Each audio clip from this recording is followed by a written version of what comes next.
Traditional muffling techniques attenuate or reduce overtones or other parts of the sound of a drum, but there's actually a whole other world of muffling we can utilize that actually adds something to the sound.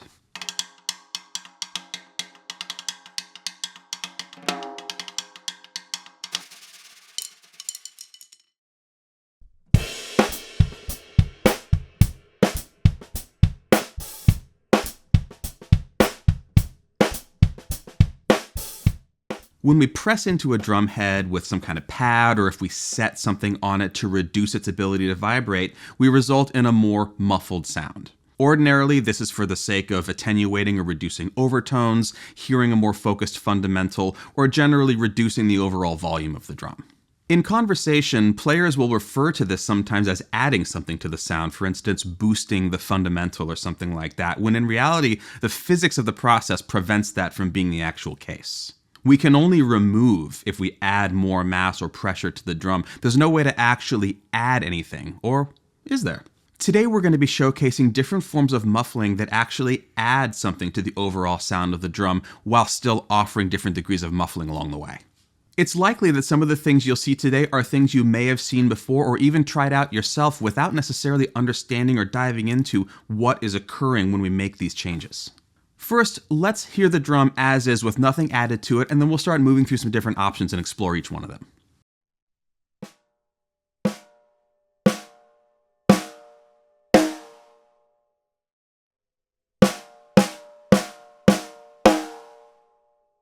Now let's add a piece of muffling that is more on the traditional end and doesn't add anything to the overall sound. It's purely reducing.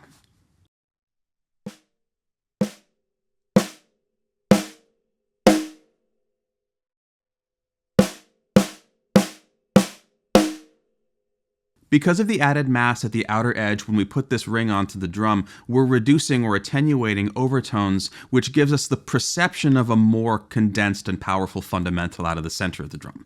If I play from the edge to the center, you can still hear part of those overtones about halfway in between the center and the edge, but they're suppressed and sound a bit rounder.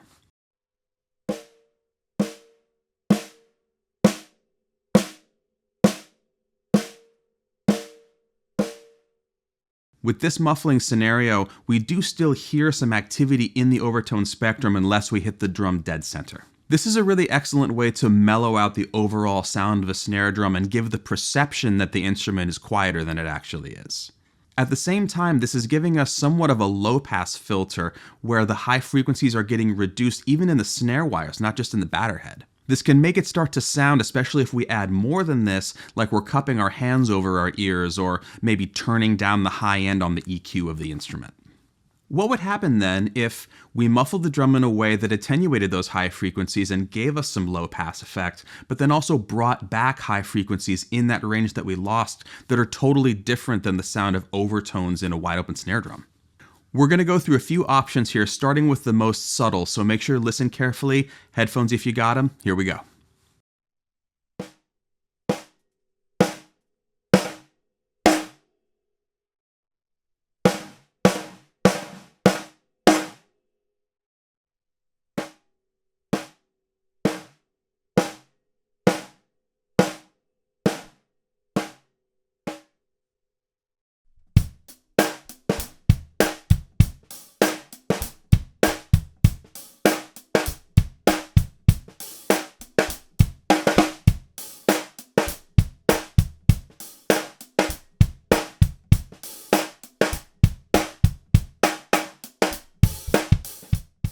Placing small cymbals or bells on the snare drum has become relatively commonplace in the last few years, and depending on who you talk to, it's more about muffling the drum or it's more about adding high frequencies or a sort of hand clap effect on top of the backbeats.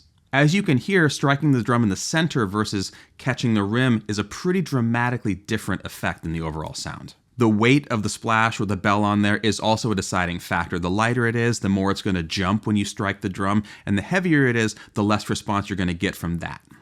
As we said earlier, this is the subtle end of the spectrum, maybe so subtle that some of what we're adding to the drum is getting lost in the snare wires. So let's turn those off and hear what the drum sounds like with them disengaged.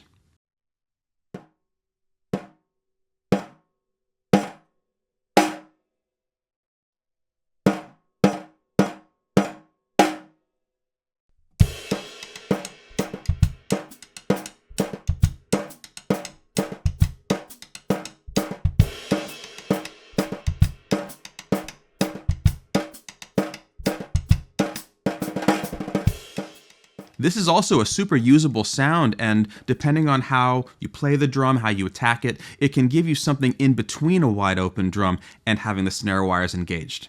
Even with the wires engaged and married in with the sound of the small cymbal on there, this is a fully artistic decision that you can make that has a sound impact, a feel impact, and really changes the behavior of the drum without having to get another drum to bring in to break up your sound and give you a new experience. Let's hear a little bit more of this in context.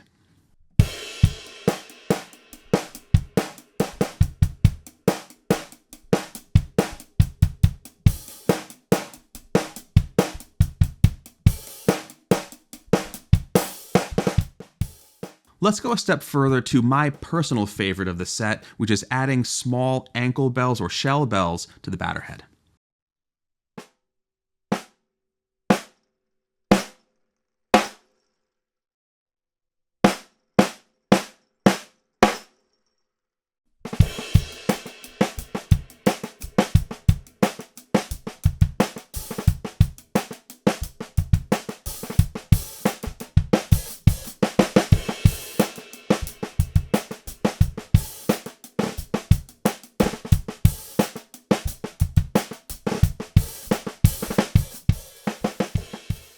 Bells like this have become commonplace in a lot of players' arsenal, and I use them often because, in particular, they sound really great with both the wires on and off, and they sound great in the center of the drum as well as with rim shots. Compared to using an E-ring, because there's a lot more surface area covered up by these, and frankly, a lot more mass in general, we get a much different response from center to edge.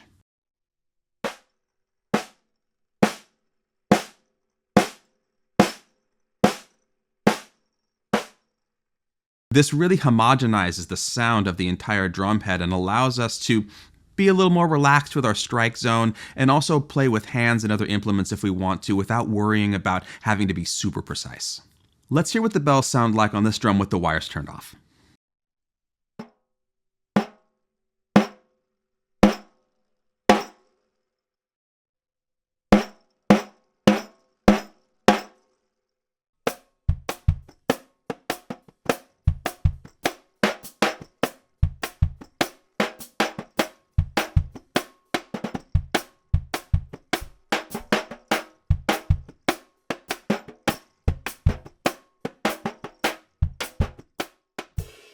This is really great, especially if you're trying to go for any kind of hand drum sound where the drum itself has some kind of jingling properties inside of it. There are many drums, particularly from the Middle East and also India, that feature jingles built into the instrument itself and that are a really characteristic part of the sound. Another nice benefit of the bells is, depending on how you orient them, because they're on a rope and they're a little bit heavier, they're more inclined to stay put in place as you play the drum, whereas lighter implements might jump around a little bit more and you may have to fasten them down with some kind of added device. Let's hear a little more of the bells in context.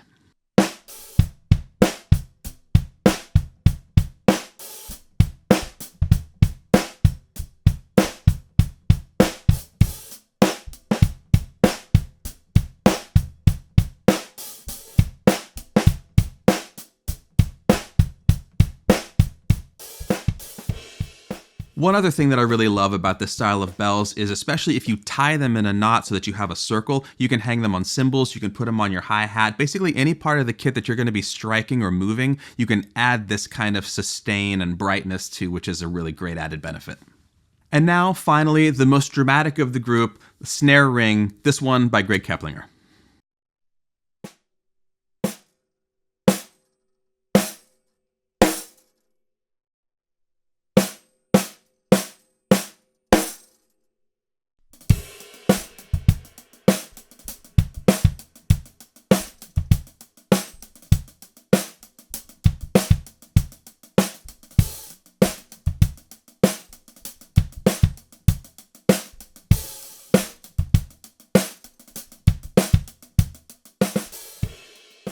Snare rings come in a variety of forms. There are a lot of manufacturers that make something along these lines. This happens to be our favorite here, and our good friend Greg was kind enough to make it for us.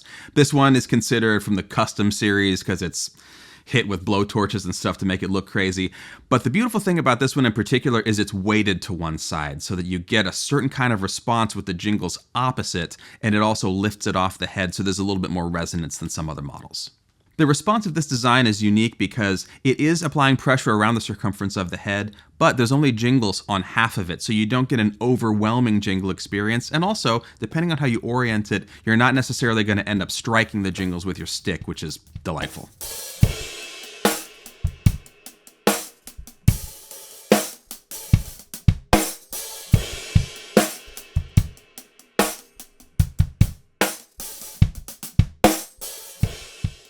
The jingle ring design gives us a little bit more of a traditional response that we might be more accustomed to hearing in drum set beats because at the end of the day, they're tambourine jingles, which is a fairly common thing. Because of how it's designed, we can hit for rim shots and get a bigger response and have a more subdued behavior in the center of the drum, which allows us to play traditional beats with ghost notes and fills in between without anything getting in the way. This one has the most response of anything we've used so far with the wires off, so let's give that a listen.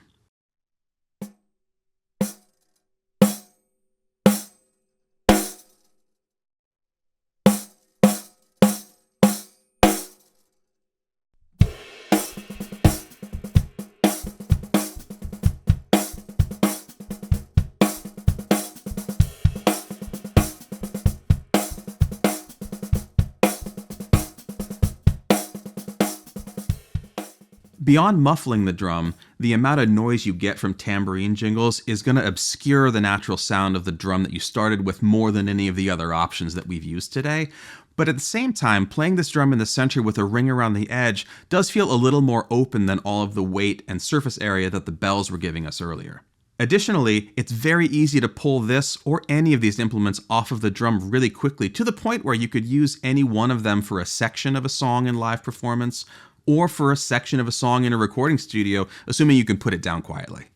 These are also all things that are going to last forever. They're not disposable, and they're really fun to collect and check out and even put them together with two or more at the same time because at the end of the day, if it sounds good, it's definitely worth it.